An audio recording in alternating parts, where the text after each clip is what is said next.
Zdravím. Jmenuji se Jenny, jsem ve druháku a mám otázku na vás všechny. Můžete říct jednou větou nebo méně? Víte, jak to myslím. Můžete říct, proč Amerika je nejlepší země na světě? Rozmanitost a příležitost. Luisi? Svoboda a svoboda. Tak ať to tak zůstane. Vile? New York Jets. Ne, já trvám na vaší odpovědi. Co dělá Ameriku nejlepší zemí světa?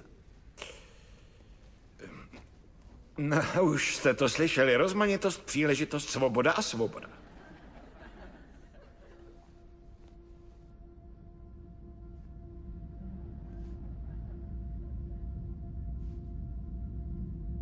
Nepustím vás na letiště, aniž byste neodpověděl.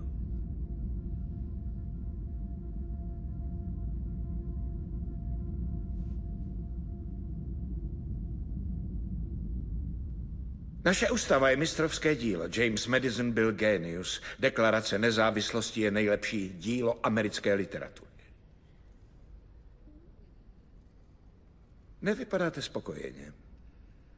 Jde o sbírku zákonů a vyhlášení války. Čekám od vás lidský pohled. Co třeba lidé? Proč je Amerika... Není nejlepší země na světě, to je moje odpověď. Vy tvrdíte, ano. že... Mluvme tedy Fajn, o... Sharon, dotace jsou na nic, stojí nás velice málo, ale omlátí vám je o hlavu kdokoliv chce. Nestojí peníze, stojí hlasy, stojí vysílací čas a prostor novin. Víte, proč lidi nemusí liberály? Prohrávají. Když jsou liberálové tak hrozně chytří, proč pořád prohrávají? To je... A vy tady bez mrknutí oka studentům vykládáte, že Amerika je tak naprosto skvělá, že jsme jediní na světě, kdo má svobodu? Kanada má svobodu, Japonsko má svobodu, Británie, Francie, Německo, Španělsko, Austrálie, Belgie má svobodu. 207 suverénních států světa, z toho má 180 svobod. Dobrá. A vy, slečinko, kdybyste někdy zabloudila k volbám, měla byste vědět pár věcí. A jedna z nich je, že není naprosto žádný důkaz o tom, že jsme nejlepší země světa.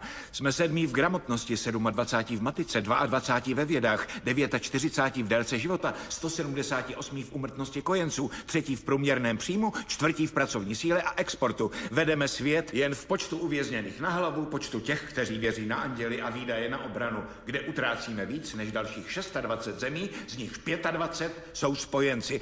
Nic z toho není vina 20leté vysokoškolačky, ale vy bez pochyby patříte k té nejhorší mladé generaci v dějinách. Takže když se ptáte, co z nás dělá nejlepší zemi světa, tak nevím, co tím sakra myslíte. Yosemite?